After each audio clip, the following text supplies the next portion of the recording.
Today we'll be taking a look at NBA 2K16 on the PS4 and the Potato Masher.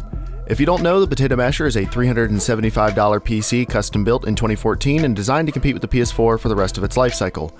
The goal is not to pick on consoles, but to show that PC gaming can be just as good or better for the same money. There are important links in the video description, so check them out. Let's get to it.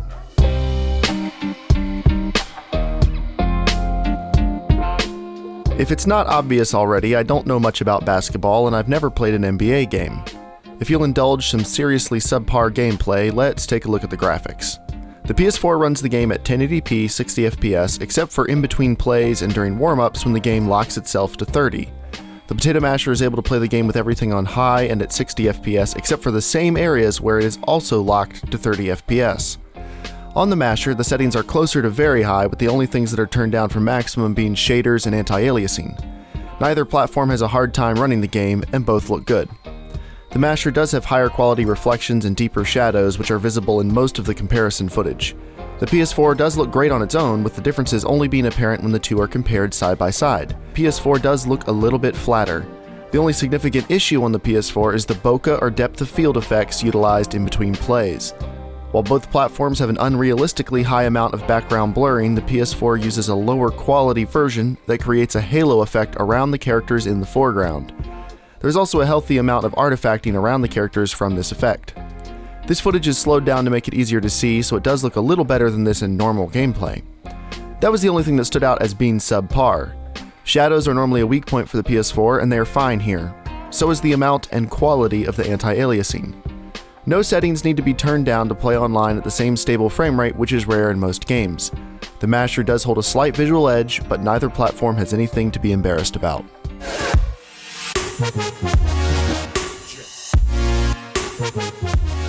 Without changing any graphic settings, I turned the resolution up to 1440p. I was able to cap the frame rate at 30 FPS using MSI Afterburner, and everything ran well. However, 30 FPS feels a bit too low for a fast sports title, so I'd only recommend it if your computer isn't capable of 60 FPS. Turning the settings down to medium, the Masher had no trouble running NBA 2K16 at 60 FPS again. Surprisingly, the game doesn't look significantly different at medium settings.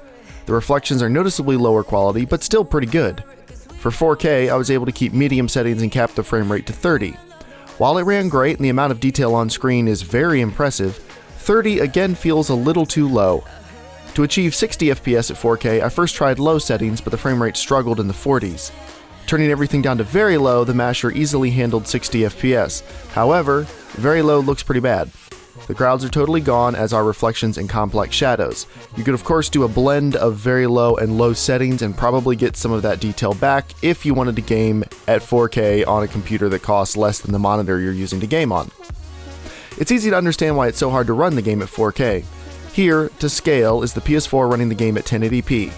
Next, here's the Masher running it at 1440p and then 4K. The Potato Masher has never been amazing at gaming at high resolutions, but it's a nice bonus when it's able to, even if it's just for fun.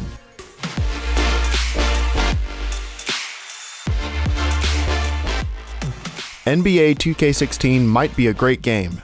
People seem to like it, but I've never played an NBA game, so I have nothing to compare it to. I think the crowds are some of the best bystanders of any sports game I've played, if that's any help. The PS4 and Masher both ran the game well, with the Masher having a slight visual lead. The force drops to 30 FPS in certain non-gameplay areas is disappointing, but everything else is pretty good. If you enjoyed this video, check out the original build video or any of the other Potato Masher videos linked on screen. This project was started by the Casual Shenanigans Gaming Podcast, so click the link to check us out. You can support this channel and the Potato Masher project by tossing me a few bucks on Patreon.